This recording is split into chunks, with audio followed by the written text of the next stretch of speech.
Welcome back everybody, and thank you for sticking with me. Today we're doing a full test and review of the Cold Steel Immortal for 2017. Now let me go ahead and get this out there. I broke part of this knife, but not the knife. A small little piece that was held on by a very small screw, which is thumb plate.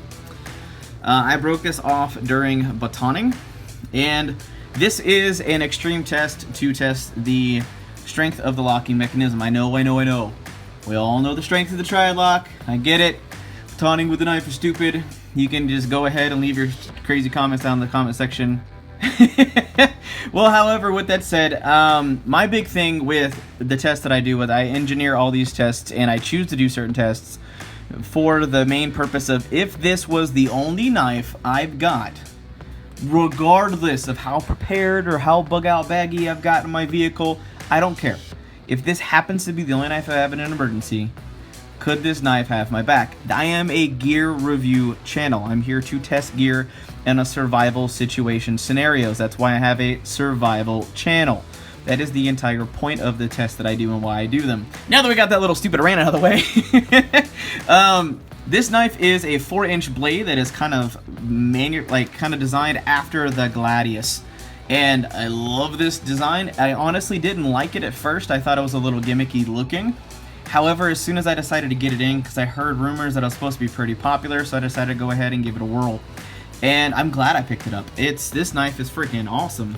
It's going to have a very strong self-defense factor because that tip is really durable, very strong, and you have a nice long handle. What that provides you is the ability to get a full 4-finger grip for large size hands and still have this whole kind of choiled area right here still left over to give you that extra reach that you wouldn't get unless you got like an extra large size knife.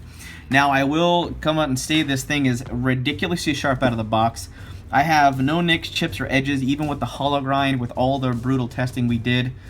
This knife is a nice modest 6 ounces, which is about a full ounce less than the SR1 and much less, almost half the weight of the 4MAX at 10 ounces. It is a good 40% less in weight, which is incredible weight reduction, but you're still getting a very strong, durable knife with the XHP steel that Cold Steel has started using since 2015.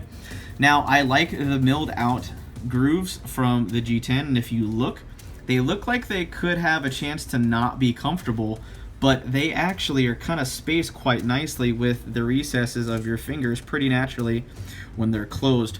And it allows me to basically grip this very comfortably with virtually no hot spots whatsoever.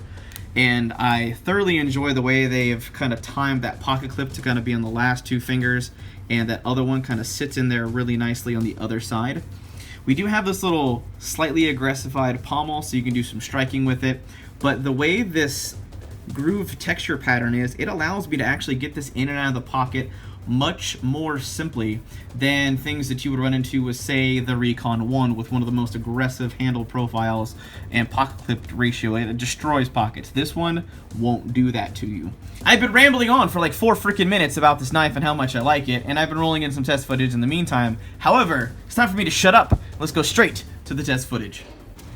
Alright, so the first test we're going to be doing, and we're going to be doing a lot of cordage testing. Because keep in mind, at the end of the day, folders are pretty much light-duty tasks. Now, my channel is built on a philosophy is, can a tool do more than what it's supposed to?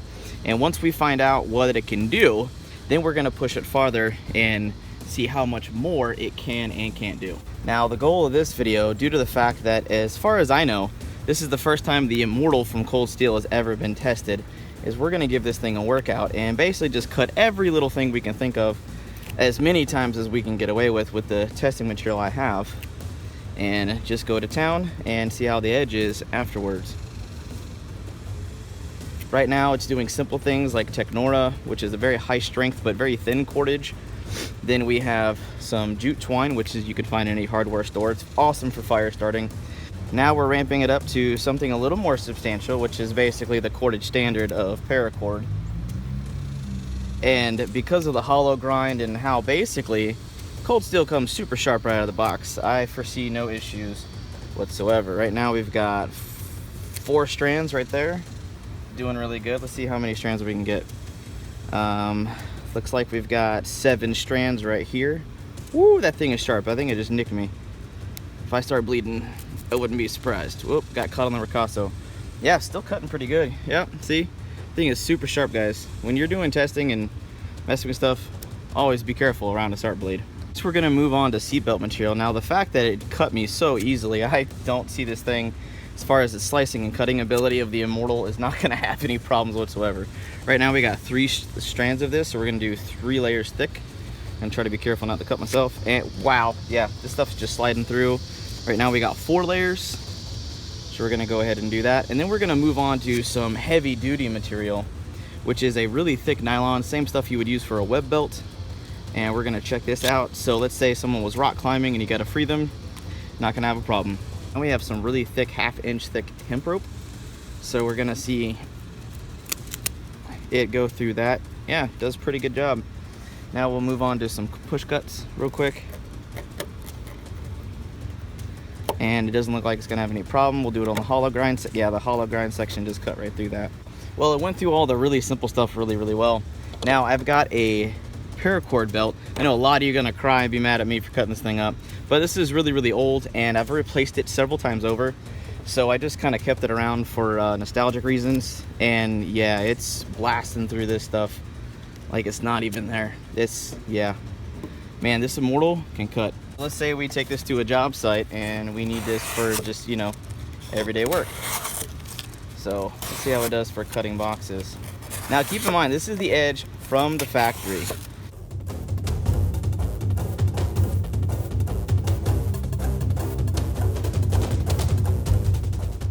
Now we're gonna take the cardboard we just cut with the Immortal, and because it's got a really nice stabby looking tip, we're gonna see how far we can get some penetration on some tough targets. Wow, that thing went pretty far.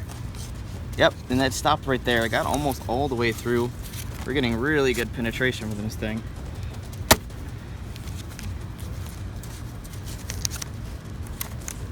Yeah, this thing is a nasty stabber.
All right, let's check it. Holy freaking moly, guys. Look at that. Yeah, buddy. I did a great freaking job. As a companion knife, because of the triad lock, I could see this being used in a survival situation. If this was the only knife you had on you. Now, I wouldn't baton with this knife because of the hollow grind, but its slicing capabilities, basically, it's better to have a knife for any tasks, shelter building, tent stake creation, things like that in the small tasks than having nothing at all. And a knife like this, because of the triad lock and the way Cold Steel makes their folders, I don't see them having any issues at all. And so far, even the flat ground of the false tip is doing a great job creating shavings. Now, this knife does have a 90-degree spine, so for fire starting, yeah, it'll do the trick. Now, the next test we're going to be doing is a little bit of abusive testing. We're going to be batoning with the Immortal. Now, do I recommend that in a typical bushcrafting situation? Heck no. But what we're doing with this set of testing is actually trying to put stress on the locking mechanism. As this is kind of a radical design, it's something different for Cold Steel. In the folder department, we really want to make sure the integrity is still there. So this is not necessarily for batoning with this knife. However, that's also still really good information. So far it's doing pretty good. We haven't had any lock failures yet. And like I said, because of this hollow grind and such, I wouldn't recommend doing this with a knife, but especially a folding knife. However, it is what it is.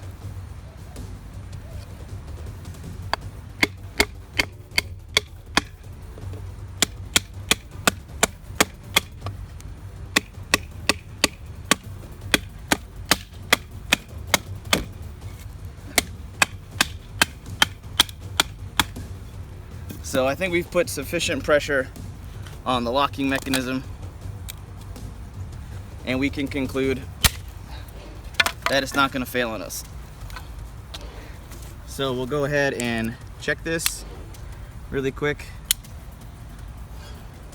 No blade plate whatsoever. We did lose the thumb plate, but that's just hardware that I have to deal with, so I can probably extract that and get a new thumb plate.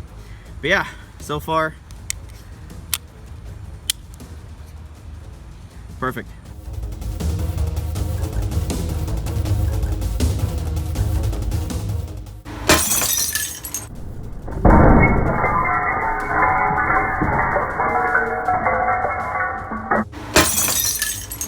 Well, I hope you guys enjoyed that test footage as much fun as I had actually taking the Immortal, as far as I know, for the first time and really beating this thing up and putting it through the ringer. And it performed beautifully. Yes, the thumb plate broke, but whatever. What I might end up doing is either selling this on Facebook somewhere and just selling it off for like 40-50 bucks. Due to the fact that the knife itself, everything is freaking flawless. It still does everything, like the triad lock still performs. There are no issues with the blade whatsoever. I'll probably take some goof off and clean it off visually. But the only thing is, if you know some crazy trick to get the thumb plate screw out and replace the screw, you're good to go, because the thumb plate's still intact, the knife's still intact, boom. And more than likely, I will probably go back on Amazon and buy the Immortal again, due to the fact that I like it that freaking much. It is definitely a knife that I want to own and I want to have in my EDC rotation and in my pocket. Was this a fault of my own through some extreme testing? Absolutely. But is that something I can fault the knife for? Absolutely not. It is still rock solid. It is still freakishly sharp out of the box, despite the hollow grind. It's actually a very minor, very slight, subtle hollow grind. They did a good job making sure that this knife had a 90-degree spine. It's 3.5 millimeters thick. It's got a strong stabby point to it. It was able to pierce objects really, really well. But despite that very acute tip, it still held very good against the Texas hardwood. And for it being able to process wood, make 10 steaks, be a companion knife, give me some really good shavings, cut through a bunch of material, maintain its edge, and still start a fire for me, this is the knife for me all the way around. With that said, if you enjoyed the Immortal and you're excited to see how my second one fares in the long haul, and you loved and appreciated the testing we did on this video, definitely throw this video a big thumbs up and share this out with your friends and family and your social media networks so we can keep growing, thriving, and making awesome videos for you guys. But that's just about it for now. Hope you guys have an absolute wonderful day. I'm out.